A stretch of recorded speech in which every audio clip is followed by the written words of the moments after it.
Olá pessoal, tudo bem com vocês? Vamos aí para mais uma aula de História.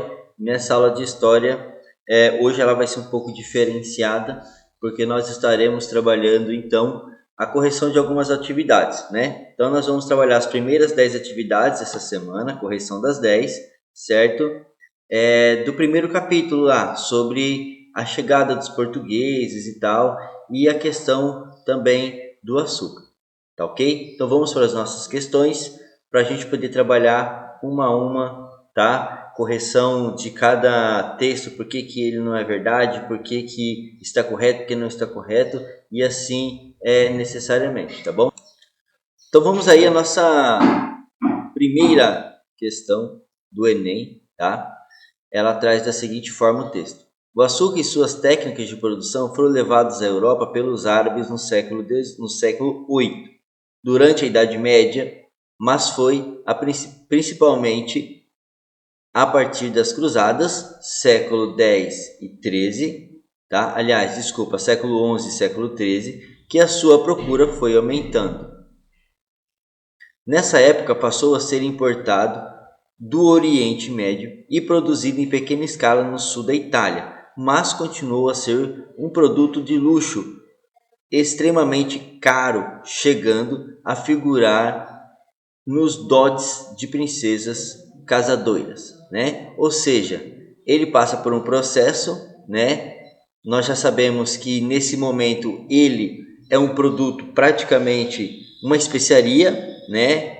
Tem um alto valor, é um produto raro que passa a se tornar até dotes de princesas, né? Então a questão ela traz da seguinte forma: considerando o conceito do antigo sistema colonial, o açúcar foi o produto escolhido por Portugal para dar início à colonização brasileira em virtude de, né? Então, ou seja, qual era a virtude? Qual era o objetivo da implantação do açúcar no Brasil, certo?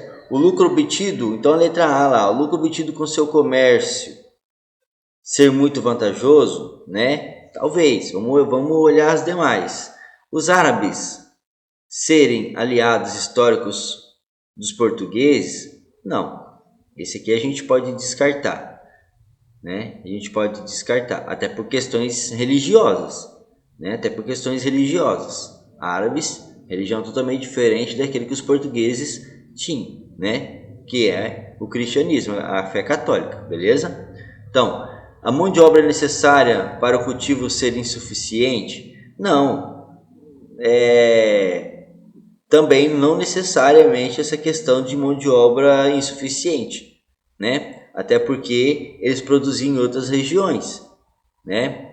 E no Brasil, a mão de obra começa a ser indígena e depois vai ser transferida para a mão de obra escravizada, né? Africana escravizada, tá? Beleza. As feitorias africanas facilitarem a comercialização desse produto? Espera lá, né? Nós temos, primeiro, quando nós falamos sobre as grandes navegações, a volta da África, certo? E aí nós temos a chegada dos portugueses no Brasil. Então presume-se o seguinte: na África não estava sendo produzida cana-de-açúcar, pelo menos não neste momento, né? Descarta também. Os nativos da América dominarem a técnica de cultivo semelhante? Não, tá? Também não existe essa hipótese, tá? Não existe essa hipótese. Eles dominavam o cultivo e nós sabemos que as mulheres que eram responsáveis pelas plantações, colheitas e plantações, né? Homens caça e a pesca, certo? Basicamente dessa forma era a organização social dos povos indígenas, mas técnicas semelhantes ao cultivo da cana-de-açúcar não necessariamente, até porque essa mão de obra indígena que vai começar nas fazendas de açúcar será escravizada, beleza? Então, seria a letra A, tá? A resposta correta é a letra A. O lucro obtido com seu comércio ser muito vantajoso. Vejam bem, como nós vimos, né? Era tão raro, um artigo tão raro, né? considerada uma especiaria que ela estava em dote de princesas. Por quê? Quem plantava obtinha muito dinheiro, uma renda muito grande.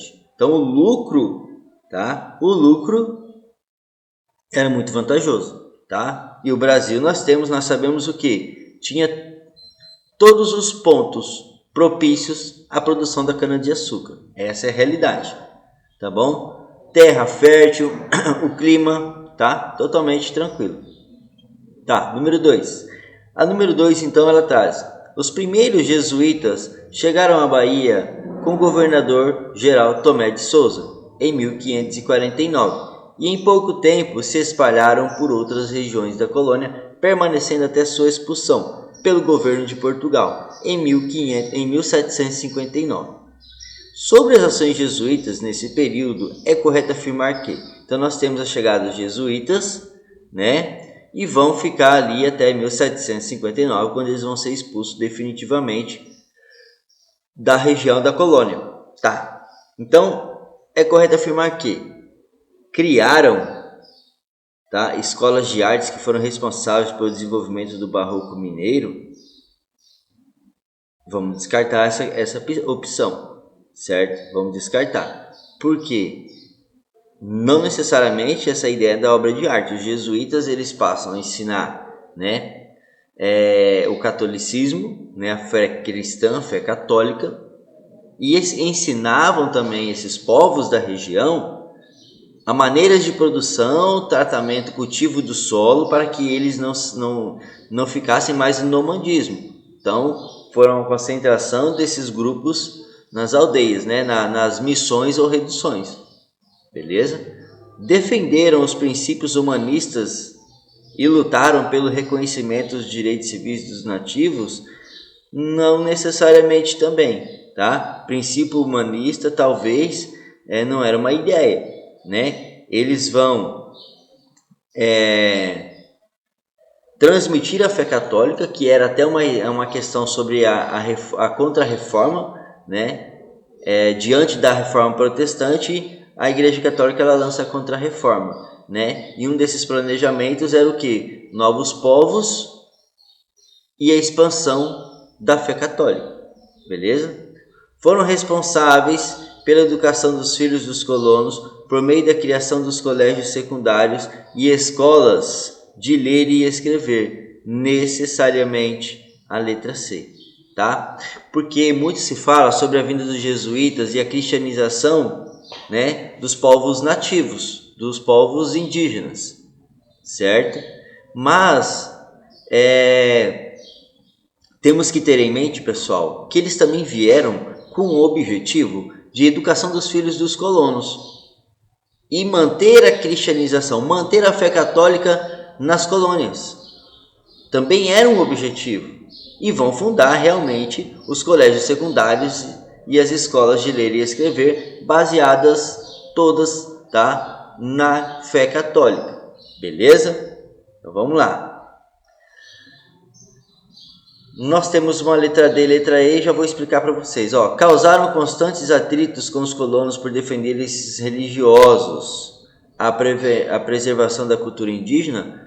Também não. Eles não preservavam a cultura indígena. Se eles queriam cristianizar, se eles começaram a concentrar esses grupos nas missões ou reduções, né, justamente para que não dispersassem, já está tirando a cultura dessas pessoas. De certa forma está implantando outra cultura, vestimentas, né, o cotidiano, basicamente.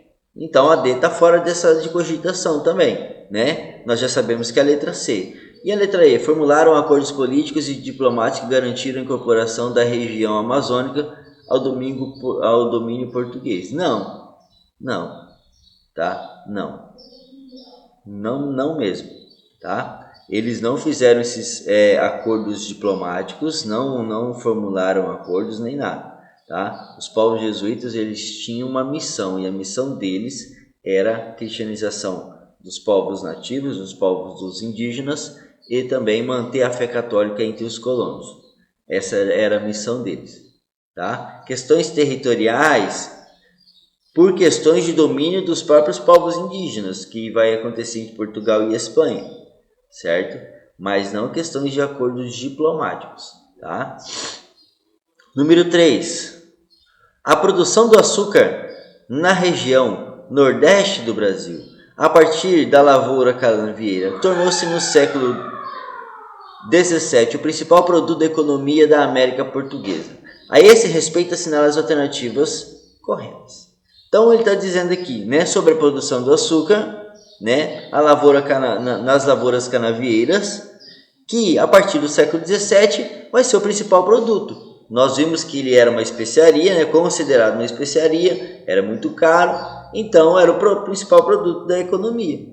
O que nós chamamos hoje, ele fazia parte do que nós chamamos hoje do grande parcela do PIB, né, Produto Interno Bruto. Só que Produto Interno Bruto, o Brasil ainda não era uma nação, o Brasil era uma colônia, tá ok? Mas só para vocês entenderem, era o principal produto da economia da América Portuguesa. Lembrando que os portugueses viviam basicamente das suas colônias, tá? Basicamente das suas colônias.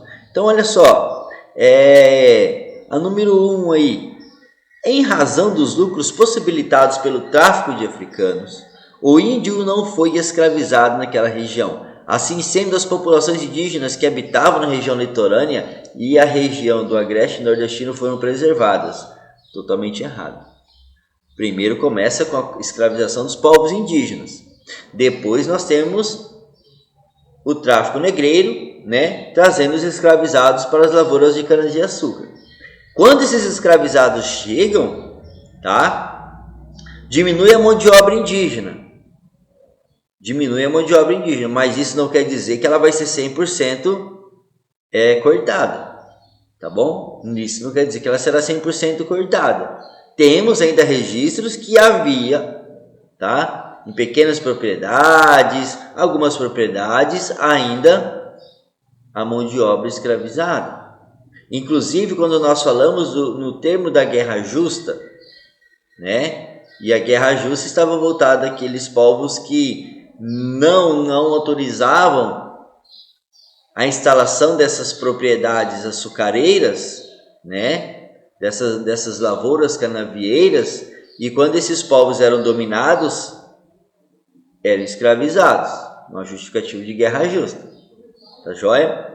Mas houve essa mudança? Houve, só que tenham em mente, não diminuiu a zero a escravização dos povos indígenas, tá? Então, não foram preservadas, beleza? Resultado de tudo, não foram preservadas, certo? 2. Em razão de a produção do açúcar ser mais lucrativa e a antiga atividade de extração do pau-brasil foi abandonada, tal fato contribuiu para a preservação da Mata Atlântica no litoral do Nordeste. Pessoal, também não, tá? Descarta essa posição. Por quê?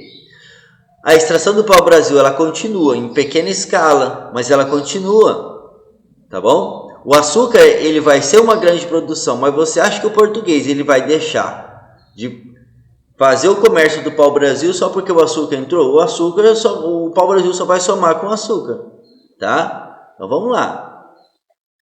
A 4. Além de poder econômico, né? Ou seja, além de poder econômico e prestígio social, o senhor do engenho detinha poder político e militar, mesmo não ocupando cargos políticos. Exato, uma das questões corretas, tá? Uma das questões corretas. Número 4. Por quê, tá? E aqui, porque ele tinha prestígio econômico, corretíssimo, tá? Detinha poder político e militar. Esses caras, né? Nesse momento, eles já são aqueles coronéis. Aqueles coronéis, eles serão, na verdade, serão responsáveis, tá? Pela região. Quando nós falamos lá sobre as capitanias hereditárias, né? Esses senhores do engenho, eles serão responsáveis pelas regiões das capitanias. Então, existe o capitão donatário, aquele que é basicamente o proprietário dessas terras, né? Ele é responsável por essas terras e pela produção delas, e colher impostos do senhor do engenho. Do senhor do engenho.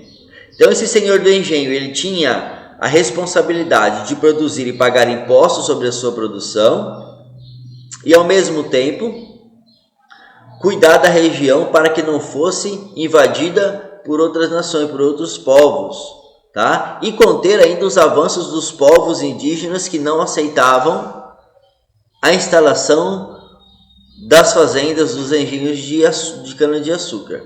Beleza? Tá? Então, não necessariamente eles não ocupavam cargos públicos. Nem todos ocupavam os cargos públicos, mas tinham essa responsabilidade. Tá? Beleza. A número 8. Tá? Número 8. A sociedade que se formou na região Nordeste tinha características agrárias. Beleza? Isso aí. Estava organizada em torno do complexo formado pela Casa Grande, Capela, Senzala, Engenho, local onde se produzia o açúcar e o canavial. Corretíssimo, não tem nem muita coisa que se discutir, né? Na região Nordeste nós temos essas características realmente, né? Casa Grande, a capelinha das orações, a senzala e o engenho, né? E a plantação, o cultivo, que é o canavial. Tá. 16. Os engenhos podiam ser desde trapiches, isto é, pequenas unidades movidas à força motriz animal, até engenhos reais, grandes unidades produtivas movidos por energia hidráulica, com a utilização de uma roda d'água e grande número de trabalhadores, sem contestação, corretíssimo também, tá? Os engenhos podiam ser em pequenas unidades, em pequenas propriedades até, tá? Movidas só à força motriz animal, certo? E esses engenhos maiores, com maior capacidade de produção, certo? Movidos a água. Então, a gente tem que ter, a partir dessa questão 16, desse item 16, pensar da seguinte maneira, né? A história nos traz que as fazendas nem todas produziam a cana-de-açúcar, cultivavam. Por exemplo, algumas pequenas que continham os engenhos, elas somente faziam o trabalho das moendas. Tá? Então, ou seja, elas moíam, produziam a cana-de-açúcar lá, certo? Aliás, produziam o açúcar. Né? Elas moíam a cana e produziam açúcar. Nem necessariamente plantavam em larga escala, porque elas pegavam das pequenas propriedades que faziam esse cultivo. Beleza? Número 4. Do Enem também. Ó. Em um segundo engenho, sois imitadores. Opa, desculpa, vamos voltar à leitura. Ó, em um engenho sois imitadores de Cristo. Crucificado, porque padeceis em um mundo. Novamente vamos retornar. Em um engenho sois imitadores de Cristo crucificado, porque padeceis em um modo muito semelhante o que o mesmo Senhor padeceu. Aqui embaixo. O que o mesmo Senhor padeceu na sua cruz e em toda a sua paixão. A sua cruz foi composta de 2 madeiros, e a vossa em um engenho é de 3. Também ali não faltaram as canas, porque 2 vezes entraram na paixão. Uma vez servindo para o cetro de escárnio, e outra vez para a esponja em que lhe deram o fel. A paixão de Cristo, parte foi de noite sem dormir, parte foi de dia sem descansar, e tais são as vossas noites e os vossos dias. Cristo despido e vós despidos. Cristo sem comer e vós famintos. Cristo em tudo maltratado e vós maltratados em tudo. Os ferros, as prisões, os açoites, as chagas, os nomes afrontosos, de tudo isso se compõe a vossa imitação. que se for acompanhada de paciência, também terá merecimento de martírio. Então, é o padre Antônio Vieira, tá? No livro chamado de Sermões. Beleza? Vamos lá. O trecho do sermão do padre Antônio Vieira estabelece uma relação entre paixão de Cristo e o quê? Né? Atividades comerciantes de açúcar dos portos brasileiros? Negativo. Que atividade? Eles eram comerciantes, né? Não sofreram açoites nem nada, né? A função dos mestres de açúcar durante a safra de cana, mestres de açúcar durante a safra de cana, o mestre de açúcar também não apanhava, né? Poderia ter até noite mal dormida, porque se ele não produzisse bem, ele já sabia que ele estava fora do trabalho, né? Mas não necessariamente sofria açoites. O sofrimento jesuítas na conversão dos ameríndios? Não mesmo, porque os jesuítas entraram em conflito com muitos colonos, mas os conflitos poderiam ser até armados, mas não sofreram açoites, né? O papel dos senhores na administração dos engenhos? Negativo. Estão sob castigo corporais. Os senhores eram que castigavam as pessoas que trabalhavam no engenho. E quem são essas pessoas? Escravos. O trabalho dos escravos na produção do açúcar.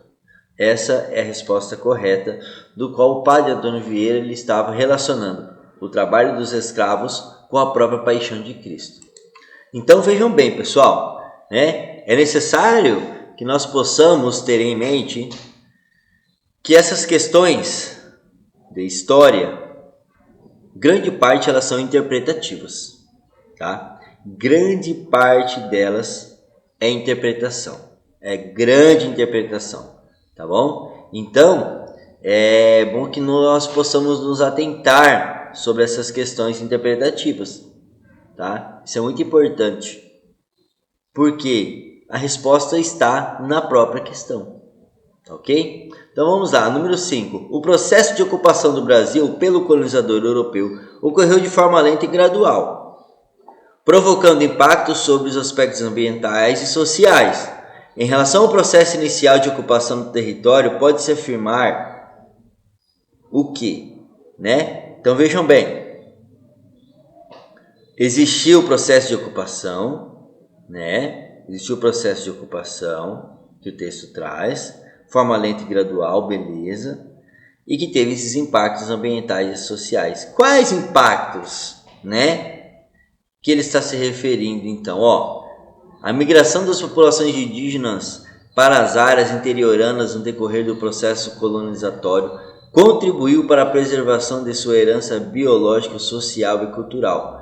Vamos dar uma olhadinha nas demais. Por enquanto, essa aqui pode ser a correta, tá? Por enquanto, essa aqui ela pode ser a correta, ok? Vamos lá.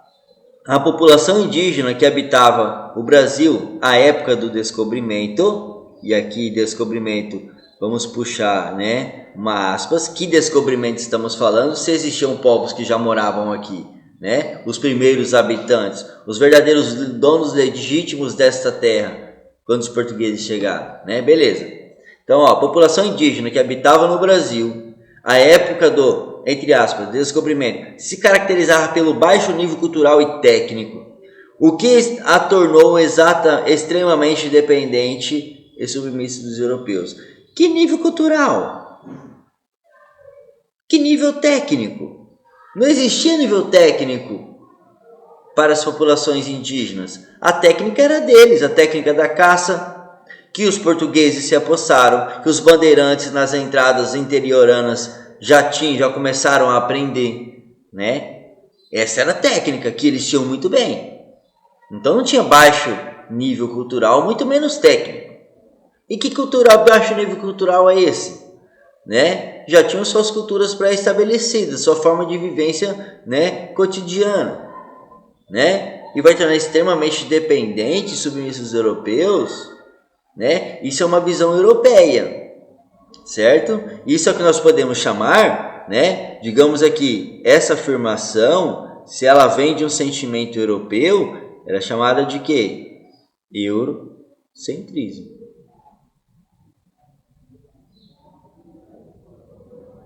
A letra tá feia, mas dá para vocês entenderem. Eurocentrismo. Eurocentrismo. Né? Submissa aos europeus, dependente dos europeus. Não existe isso. Se formos constatar a história a partir dos contos indígenas, né? Da análise indígena, gente, quem dependia, tá? Quem dependia era necessariamente os europeus. Principalmente quando eles vão fazer as entradas, as bandeiras, a vivência dentro das matas. O que o próprio Sérgio Buarque de Holanda ele vai trazer, tá? Nos livros Caminhos e Fronteiras e Raízes do Brasil. Que quando eles começaram a desbravar a parte mais sertão, né? O interior daquilo que nós vamos chamar de colônia da América Portuguesa, né? Essa América Portuguesa, eles passavam até fome, que não sabiam procurar nas matas comida, enquanto o indígena se esbanjava com os frutos. Tá ok? Vamos na B. Aliás, a B tá errado, né? A B tá errado.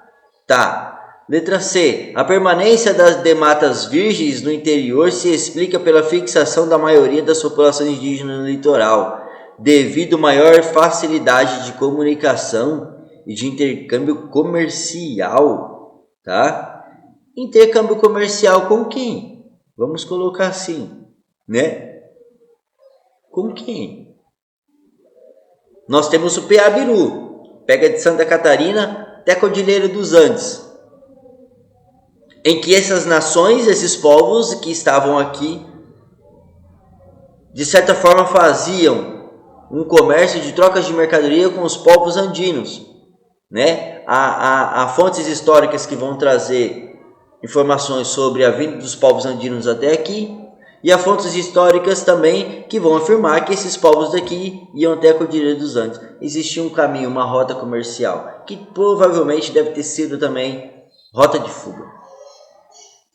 Tá ok? Então, que intercâmbio comercial que nós estamos falando? Certo?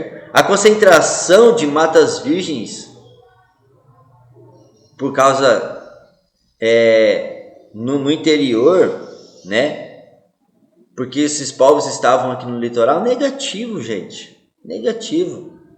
A gente pode ter da seguinte forma: se houve uma concentração de matas virgens, né? Se houve a concentração de matas virgens no interior, é justamente porque esses povos começaram a ser afastados do litoral, afogados pelas invasões europeias, né, pela invasão portuguesa, e do outro lado a invasão espanhola, e eles vão fixando mais nos centros, que nós chamamos aqui, o texto traz de interior, e se formando de tais resistências ao longo dos tempos. E essa resistência vai fazendo com que não haja exploração total das regiões, e se não houve exploração europeia dessas regiões, vai permanecer. Porque os povos, eles utilizavam muito pouco das matas virgens, né? Não tinha uma ideia de devastação como o europeu fez na implantação da cana-de-açúcar. Beleza? Letra D, então. A letra C, totalmente errada, né? O grupo indígena Tupi-Guarani possuía uma unidade linguística, técnica e cultural que foi de fundamental importância para a resistência organizada que se apresentou perante o elemento colonizador. Não necessariamente, tá? Não necessariamente. Porque o mesmo, né? Mesmo com essas línguas, né? Que são originadas de um mesmo tronco, tá? Não significa que são iguais, que eram iguais culturalmente, tá? Não tinha uma única unidade linguística. O Tupi-Guarani, ele faz parte de um tronco linguístico, de culturas diferentes. Só o tronco é linguístico, culturas diferentes, tá? Então, E isso não vai ser fundamental, porque entre eles, vários grupos de culturas diferentes, eles entravam em conflito. Então eles não se uniram necessariamente. Há relatos de união de alguns povos para combater os portugueses, mas nem todos faziam isso. Até porque nós temos relatos de povos que vão ser condizentes com os portugueses e vão combater grupos indígenas, outros grupos indígenas. Beleza, tá? Então, praticamente, a D também está errada, certo? A D também está errada. A letra E. A colonização europeia levou à progressiva diminuição da população indígena, que se encontra hoje em dia totalmente aculturada e destituída de sua herança cultural. Cuidado com essa questão, que ela pode fazer você clicar nela. Está totalmente errada, gente. Está totalmente errada. Não mesmo. A colonização europeia levou à progressiva diminuição da população, tudo bem. Que se encontra hoje em dia totalmente aculturada, não. Pode riscar isso aqui, ó, tá? Não está totalmente aculturado. Os povos hoje, na atualidade, eles têm a sua cultura ainda. Talvez um pouco modificada pelos tempos, mas eles têm a sua própria cultura, tá? Eles têm a sua cultura. Destituído de sua herança cultural? Não. Não está destituído da sua herança cultural, tá? Não está. Eles mantêm muitas características culturais lá das ancestralidades ainda, tranquilamente. Beleza? Vamos para mais 5 questões. Agora, as questões, nós vamos para a página Atualize-se, tá bom? A página Atualize-se, para a gente começar a trabalhar. Beleza? Rapidão. Pronto, tá aqui, ó. Atualize-se. Então, vejam bem. Número 1. Leia o segmento a seguir do escritor indígena Ailton Krenak, 2018, né? Não tão nova, mas também não tão velha como as outras que nós passamos agora. Tem questão lá que é de 2011, beleza? Então vamos lá, ó. Os fatos e a história recente dos últimos 500 anos têm indicado que o tempo desde o encontro entre as nossas culturas é o tempo que acontece e se repete todos os dias. Falando, né? Novamente, falando sobre a questão cultural. Preste atenção. Se repete todos os dias. O que aquela questão estava dizendo? Né? Aculturação, a questão E. Pessoal, desculpa. A alternativa correta daqui é a letra A. 1000 perdões. Tá? 1000 perdões. 1000 perdões. Tá bom? Então vejam bem.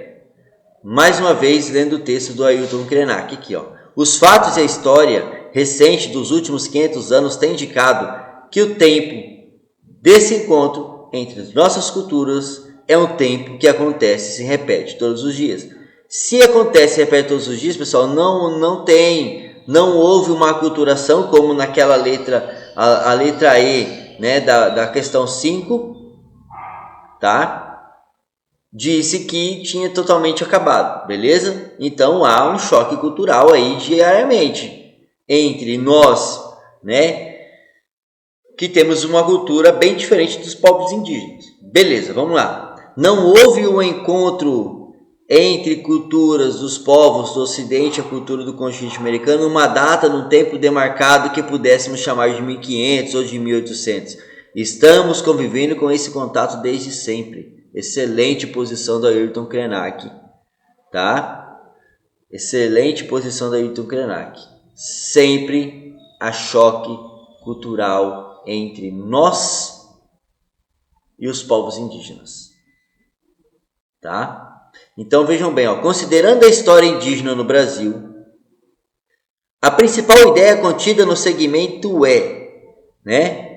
O que ele traz? A negação da conquista europeia na América em 1500? Não necessariamente, não está negando. Ele só está dizendo que aquele choque cultural que ocorreu lá atrás acontece nos dias atuais. A ausência de transformação social nas sociedades ameríndias? Olha, não ausência de transformação social. Houve a transformação social, tá? Houve, ocorreu. Só que, tá? essa transformação, tá? Essa transformação não foi necessariamente de forma que acabasse com a total cultura dos povos indígenas, né? Exclusão dos povos americanos na história ocidental também não necessariamente. Só que os povos americanos na história ocidental, eles vão entrar como uma espécie de animais, até mesmo escravizados, atrasados, que deveriam ser submissos ao Ocidente. Essa é a ideia, tá? Letra D. Estagnação social do continente sul-americano após a chegada dos europeus. Depende da visão, né? Mas está errado. Estagnação social do continente sul-americano após a chegada dos europeus. Para o europeu, ele vai dizer que ele foi responsável pela melhoria social, né?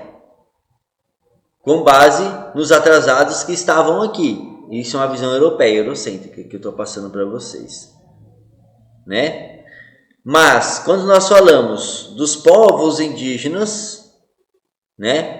Também não houve total uma estagnação social. Esses povos, por mais que eles tiveram influência portuguesa, europeia, enfim, né? De vários povos europeus, eles conseguiram manter a sua cultura, as suas culturas, né? A sua sociedade ainda em atividade. Então não houve estagnação, né? Talvez houve uma pequena mudança aí por influência europeia, mas mantiveram, né, a sua sociedade, mantiveram as suas culturas, tá? Letra E. Continuidade histórica do contato cultural entre ocidentais e indígenas. Exatamente. O nosso pensamento, né, enquanto não indígenas, é um pensamento ocidental. E é por isso, né, que nós temos um contato cultural, um estranhamento cultural quando nós nos deparamos com a cultura indígena. Por mais que nós somos brasileiros, né, somos mestiços, temos sangue correndo em nossas veias, sangue indígena, sangue africano escravizado, mas ainda temos um pensamento voltado ao Ocidente. O que nós aprendemos nas escolas, tudo é mais questões, né, teorias ocidentais. Beleza? Número 2. Refiro-me à destruição que podemos fazer da grande 20 por 40 metros e velha maloca Taracuá. Sabe, Verma, que para o índio a maloca é cozinha, dormitório, refeitório, tenda de trabalho, lugar de reunião na estação das chuvas e sala de dança nas grandes solenidades. A maloca é também, como costumava dizer o zeloso Dom Bazola, a casa do diabo, né? Olha só, casa do diabo. Por que casa do diabo? Pois que ali se fazem as orgias infernais, maquinam-se as mais atrozes vinganças contra os brancos e contra outros índios. Então, o que ele está dizendo? Olha, a maloca, né? Ela é um grande espaço utilizado para diversos fins, né? Então, a questão traz o seguinte: com a chegada dos europeus ao continente americano, teve início a subjetivação da figura do índio, delineando-se gradativamente a imagem do nativo ocioso, preguiçoso, indisciplinado e desorganizado.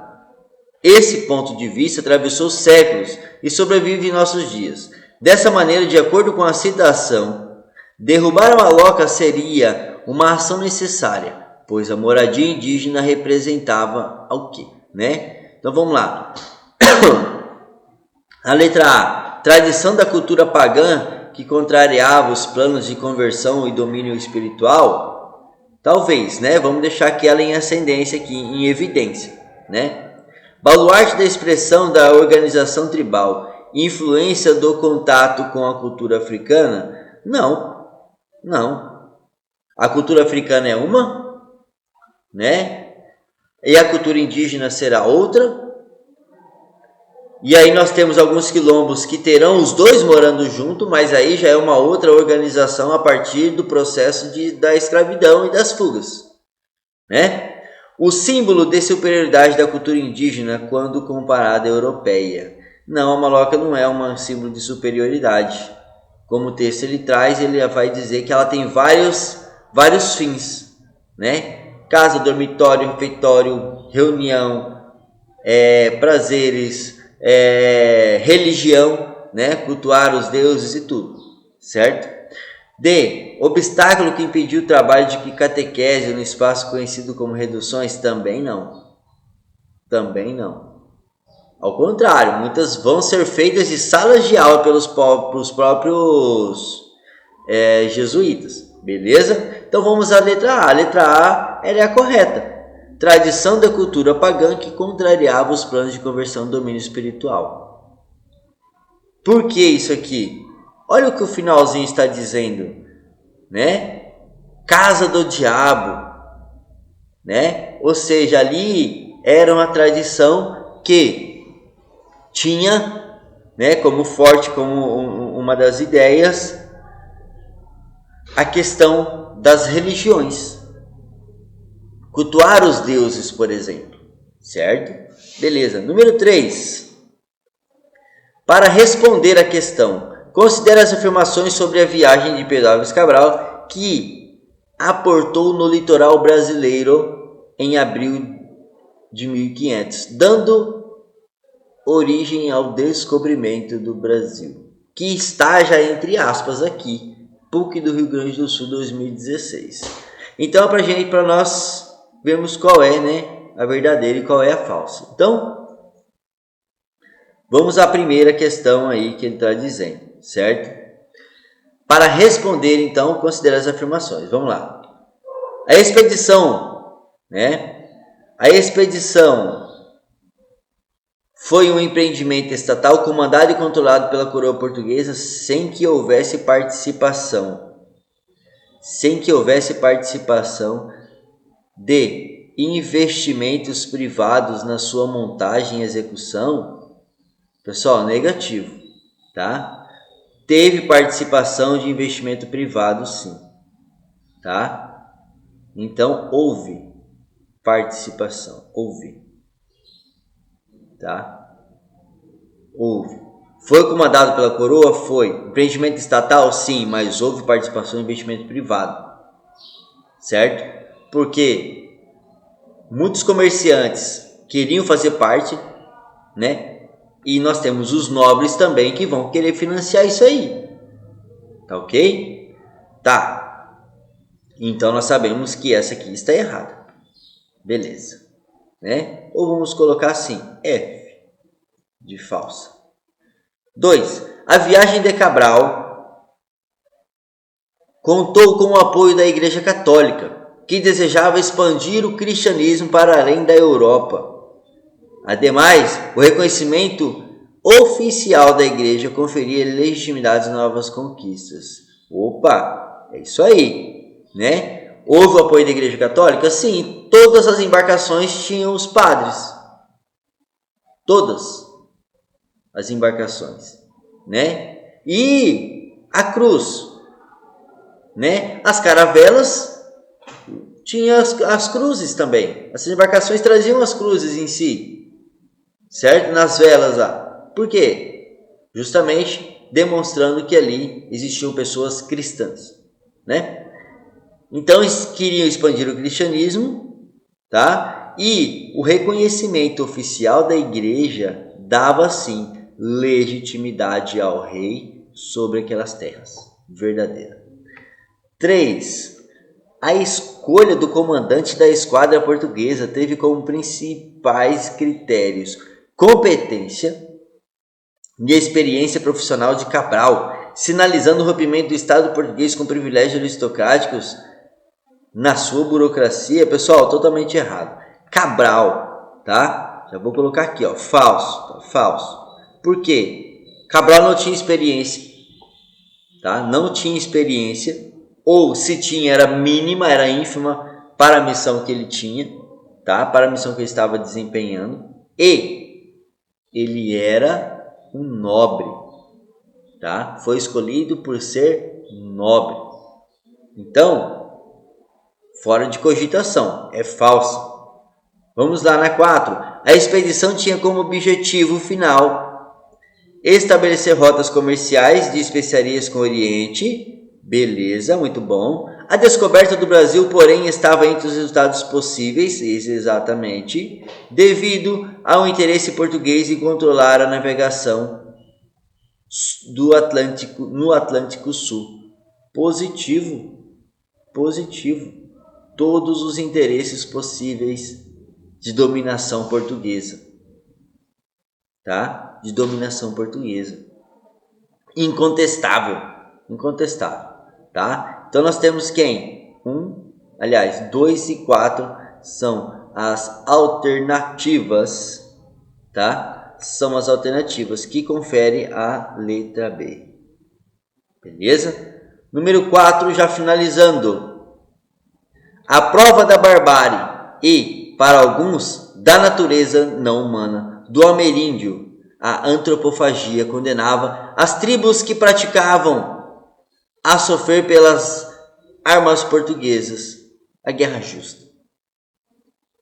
Nesse contexto, um dos autores renascentistas que escreveram sobre o Brasil, o calvinista francês Jean Delet, morador do atual Rio de Janeiro, na segunda metade da década de 1550 e quase vítima dos massacres do dia de São Bartolomeu.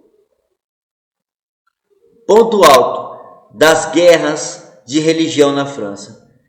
Compara a violência dos tupinambás com a dos católicos franceses, que naquele dia fatídico trucidaram, em alguns casos devoraram os seus compatriotas protestantes. Beleza. Então aqui ele está fazendo uma comparação sobre a antropofagia ocorrida no Brasil de alguns povos indígenas que, ao entrar em conflito com outro grupo étnico, com outro grupo indígena, aqueles que sobreviviam por último, né, do grupo que estava perdendo, do grupo que perdeu a batalha, eram presos, alimentados por um tempo, para chegar num dia do ritual, serem devorados.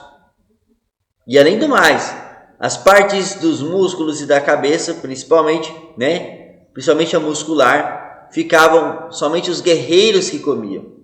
Por que isso? Um ritual de pegar a energia, porque se o cara ficou até o final, ele tem um grande dom de guerreiro, é um grande guerreiro, né? Ele ficou até o fim da guerra, por mais que ele perdeu, ele sobreviveu até o fim. Então ele é um grande guerreiro. Vamos pegar a energia dele, na visão Tupinambá. Beleza? Tá. E ele vai relacionar com a noite de São Bartolomeu, que, na verdade, foi uma violência de católicos contra protestantes, aqueles que estavam se alinhando aos protestantes, tá? E que em alguns casos eles devoraram essas pessoas, comiam o coração, matavam, comiam o coração, se brincar arrancava vivo o coração, só porque a pessoa era protestante, uma forma de raiva. Então temos dois sentidos para a ideia da antropofagia, tá? Vamos lá, já para a gente ficar atento às alternativas, né? E o que vimos na França durante São Bartolomeu? Sou francês e pesa-me dizê-lo, o fígado do coração e outras partes do corpo de alguns indivíduos não foram comidos por furiosos assassinos de que se horrorizaram os infernos? Não é preciso ir à América, nem mesmo sair de nosso país para ver coisas tão monstruosas. Ele condena os dois atos de antropofagia dos dois grupos. Entretanto, ele está dizendo, Para que ir à América assistir antropofagia se na França também ocorre? Se na Europa ocorre naquele momento, né? Aí traz, a partir do texto e de seus conhecimentos, é correto afirmar que, né? Então vejam bem, a letra a experiência do canibalismo relatadas tinham significados opostos, pois representavam entre os tupinambás rejeição ao catolicismo, entre os franceses adesão à igreja romana. Negativo. Os tupinambás não faziam, tá? A rejeição do catolicismo comendo um padre, por exemplo. Talvez ocorresse uma questão, né? Nós não sabemos da história completa, não sabemos de todos os eventos, mas vejam bem, pode ser que tenha ocorrido, mas um conflito entre missões e outros grupos indígenas, talvez, não sei, certo? Mas está totalmente errado, não é isso, não é isso. O ritual tupinambá, certo? No que tange a antropofagia, basicamente uma ideia religiosa, mítica, de que se você come as partes mais fortes do guerreiro que sobreviveu até o último momento da batalha, então você está pegando a energia dele e se tornando mais forte do que ele. Tá ok? Essa é a ideia. Letra B. O calvinista francês acusava colonizadores portugueses de aceitar o canibalismo dos tupinambás, pois a prática fazia parte da tradição religiosa católica. Não existia canibalismo ou antropofagia dentro da igreja católica. O que aconteceu na noite de São Bartolomeu foi uma horrorosidade por parte de pessoas que, né, nem se pode ser católicas, tinha qualquer evento lá, né, mas defendendo a religião católica, lógico. Mas isso não é da igreja católica fazer o canibalismo, beleza? O calvinista francês defendia a tolerância ao canibalismo, pois o considerava uma forma adequada de derrotar e submeter os inimigos religiosos. Não. Ao contrário, ele não está defendendo, vocês viram lá, né? Coisas tão monstruosas, se está monstruoso, eu estou condenando, basicamente, né? Letra D, então, vamos ver na letra D o que tem. As experiências do canibalismo relatadas tinham origem diversa, pois representavam entre os tupinambás o ritual religioso e, no caso dos franceses, vingança. Pronto. A vingança dos franceses católicos contra os protestantes. É isso aí, pessoal. Então, vamos lá. A letra E. As experiências do canibalismo relatadas mostram que a antropofagia era a prática religiosa comum na América e na Europa. Em virtude disso, os colonizadores erravam a condenar os tupinambás.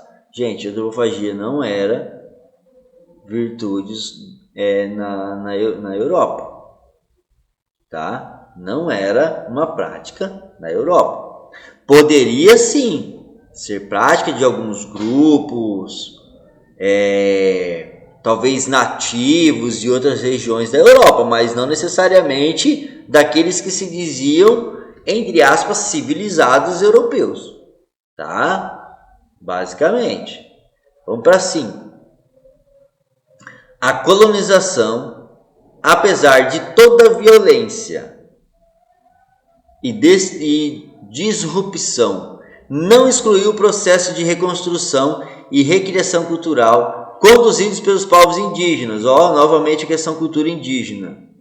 É um erro comum crer que a história da conquista representa para os índios uma sucessão linear de perdas em vidas, terras e distintividade cultural.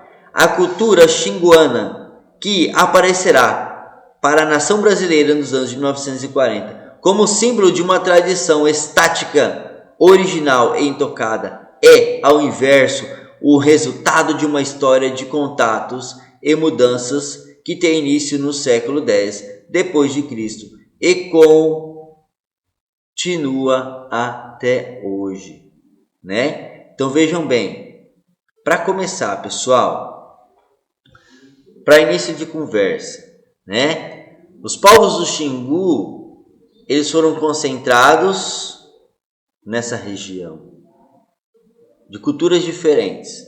E essas culturas elas passam a se misturar para poder aprender a viver entre eles, né? Talvez com conflitos, talvez não, mas de certa forma eles foram criando uma cultura a partir deles, certo?